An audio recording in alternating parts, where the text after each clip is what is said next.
Kasih karunia dan damai sejahtera dari Allah Tuhan kita di dalam Kristus Yesus yang memberkati hati dan pikiranmu sekalian. Amin. Ibu bapak saudara-saudara yang dikasihi Tuhan kita Yesus Kristus, kita akan mendengarkan firman Tuhan pada hari Selasa ini, tanggal 8 Juni tahun 2021. Ditetapkan dari kitab Roma pasal 12 ayat 17. Demikian firman Tuhan tertulis di sana. Janganlah membalas kejahatan dengan kejahatan. Lakukanlah apa yang baik bagi semua orang. Ibu bapak saudara-saudara, berbuat baik kepada yang berbuat baik tentu lebih mudah daripada berbuat baik kepada orang yang tidak berbuat baik kepada kita. Itu sama saja dengan bagaimana kita tidak membalaskan kejahatan dengan yang berbuat kejahatan atas kita. Jadi sekali lagi, berbuat baik kepada orang yang berbuat baik kepada kita itu sebenarnya tidak terlalu sulit. Tapi bagaimana berbuat baik kepada orang yang tidak berbuat baik, bahkan sebaliknya dia melakukan kejahatan kepada kita, tentu itu sangat sulit untuk kita lakukan di dalam kehidupan kita. Ajaran kekristenan atau firman Tuhan itu memang sering kali berbeda dengan praktek-praktek yang dilakukan manusia di dalam kehidupan sehari-hari. Biasanya orang akan melakukan seperti yang saya katakan tadi di awal. Kita mau berbuat baik kalau orang lain juga berbuat baik kepada saya atau kepada kita. Sebaliknya, kita akan sulit melakukan berbuat baik kepada orang lain kalau orang lain itu pun tidak pernah berbuat baik kepada kita. Makanya orang sangat senang kalau andai kata ada orang yang berbuat jahat, dia pun ingin membalaskan kejahatan itu kepadanya. Jadi artinya ada hukum balas-membalas di dalam kehidupan ini. Firman Tuhan tidak seperti itu, sangat berbalik sekali. Justru firman Tuhan mengajarkan supaya kita tidak jemu-jemu melakukan yang baik. Supaya tidak jemu-jemu kita mengampuni orang yang bersalah kepada kita. Godaan untuk membalaskan kejahatan kepada orang yang berbuat jahat memang sangat besar di dalam hati kita, di dalam kehidupan kita ini.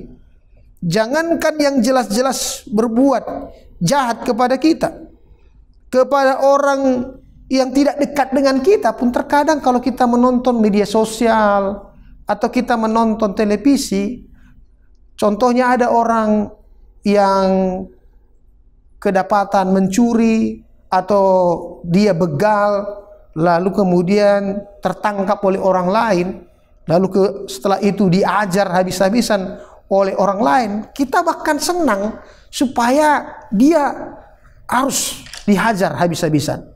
Dia harus diberikan pelajaran seberat-beratnya. Jadi kita tertawa atau senang dengan penderitaan yang dihadapi oleh orang jahat tersebut. Karena kita merasa itu sudah setimpal dengan perbuatannya. Harusnya lebih lagi dari itu. Karena dia melakukan kejahatan. Itulah yang terjadi dalam kehidupan kita. Karena orang banyak berpikir pembalasan itu adalah bagian dari upaya menciptakan keadilan. Pembalasan adalah bagian dari upaya untuk menciptakan keadilan. Sama seperti di perjanjian lama atau di budaya masa-masa lalu, ada yang mengatakan namanya dengan istilah hukum talionis, hukum lex talionis. Talionis itu artinya mata ganti mata, gigi ganti gigi, dan nyawa ganti nyawa. Sebenarnya kalau kita perhadapkan hukum itu, ada memang keadilan. Jadi kalau mata kita dilukai oleh orang lain, maka kita ingin menuntut juga matanya. Kalau gigi kita umpamanya tanggal karena perbuatan oleh orang lain, maka kita juga menuntut giginya supaya tanggal karena gigi kita sudah tanggal akibat perbuatannya. Itu hukum yang berlaku lama. Namun hukum yang berlaku baru tidak seperti itu. Paulus jelas-jelas mengatakan janganlah membalaskan kejahatan dengan kejahatan. Jangan membuat dendam, kebencian di dalam diri kita.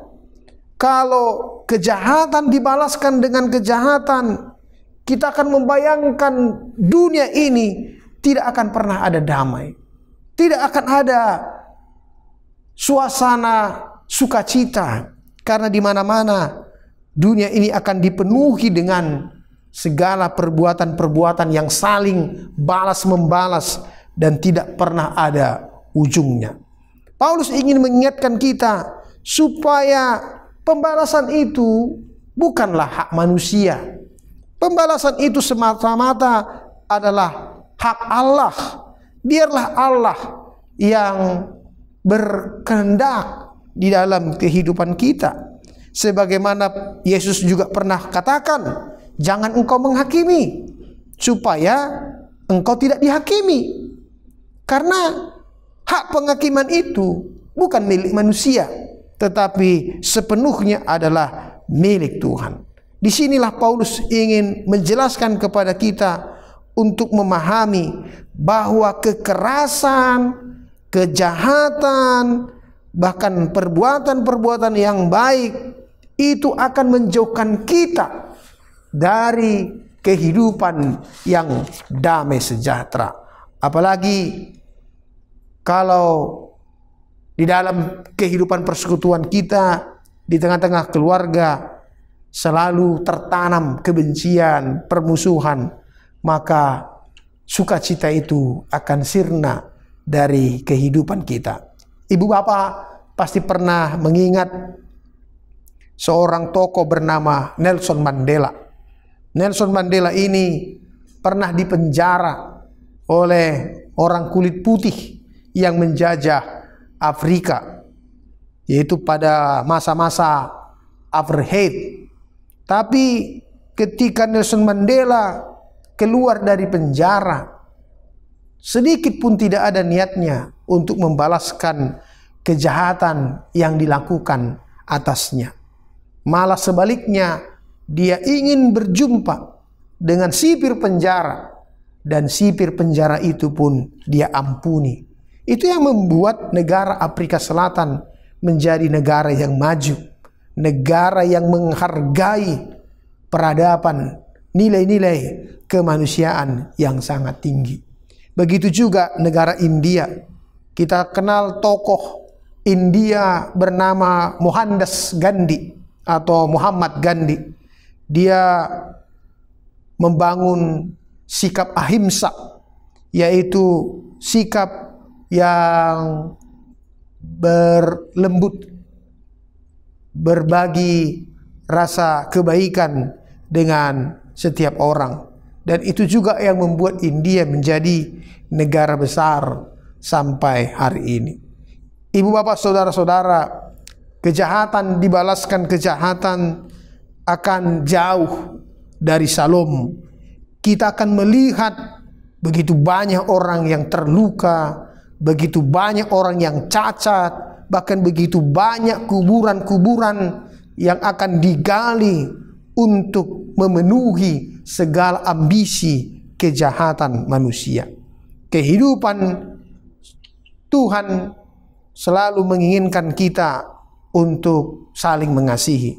Itulah perintah yang utama.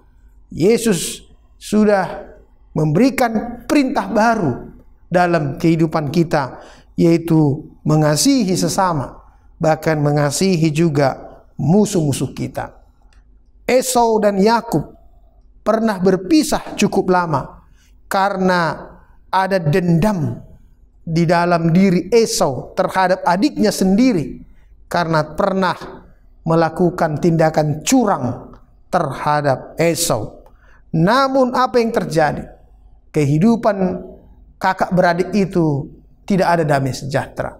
Mereka seperti dikejar-kejar oleh bayangan. Mereka seperti kucing dan tikus yang tidak bisa berjumpa. Namun ketika Esau melupakan segala perbuatan adiknya, akhirnya dia membuka hatinya untuk menerima adiknya, disitulah ada damai sejahtera. Disitulah ada shalom, sukacita di dalam kehidupan mereka. Itu sebabnya benarlah apa yang dikatakan oleh Mazmur 133 ayat 1 sampai 3 itu. Sungguh alangkah baiknya dan indahnya apabila saudara-saudara diam bersama dengan rukun, seperti minyak yang baik di atas kepala meleleh ke janggut, yang meleleh ke janggut Harun dan ke leher jubahnya. Jadi kehidupan bersama itu akan selalu mendatangkan berkat, berkat rohani, berkat jasmani. Kita tidak mungkin lagi hidup di zaman barbar, di zaman Homo sapiens atau Homo hominidus. Orang yang kuat akan menindas orang yang lemah, lalu orang yang lemah tidak bisa berbuat apa-apa. Tapi kita sudah hidup di zaman yang baru, di mana zaman yang selalu mendatangkan kebaikan, kasih, dan sukacita dalam kehidupan kita. Pernah suatu kejadian, seorang penginjil bernama Jim Elliot bersama juga dengan teman-temannya 4 misionaris dibunuh oleh suku Huaroni tahun 1956. Namun istrinya, istri Jim Elliot bernama Elizabeth, dan anak-anaknya, mereka tetap memilih tinggal bersama dengan suku itu.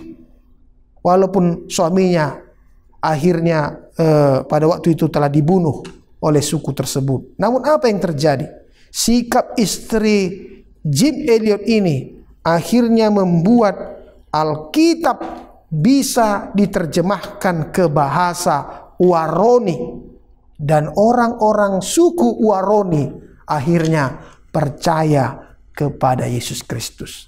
Itulah kalau orang membangun kelemah lembutan, membangun hati yang penuh kasih, maka orang-orang akan terberkati oleh sikap kita. Karena Tuhan Yesus tidak pernah mengajarkan kita untuk membalaskan kejahatan dengan kejahatan. Marilah kita melakukan firman Tuhan dengan penuh sukacita. Amin. Terima kasih Tuhan, kami sudah mendengarkan firman-Mu. Betapa memang sulit untuk melakukan apa yang selalu diperbuat oleh dunia ini. Bagaimana membalaskan kebaikan kepada orang yang telah berbuat baik kepada kami. Tapi begitu sulitlah membalaskan kebaikan kepada orang yang melakukan kejahatan terhadap kami. Sebaliknya, paling mudah untuk membalaskan kejahatan terhadap orang yang melakukan kejahatan terhadap kami. Firman Tuhan tidak seperti itu. Firman Tuhan sangat berbeda dengan dunia ini. Justru firman Tuhan harus mampu mengasihi, bahkan mengampuni musuh-musuh kami, supaya ada damai sejahtera, ada shalom, dan ada berkat dalam kehidupan kami. Biarlah kami belajar dari firman hari ini, supaya kami meniru apa yang pernah dilakukan oleh Kristus. Begitu juga orang-orang yang percaya, yang pernah hidup di tengah-tengah dunia ini. Berkati aktivitas kami Tuhan satu hari ini. Dalam nama Yesus Kristus, kami berdoa dan mengucap syukur. Anugerah Tuhan kita Yesus Kristus, kasih setia dari Allah Bapa, serta persekutuan bersama dengan Roh Kudus, itulah senantiasa memberkati engkau sekalian. Amin.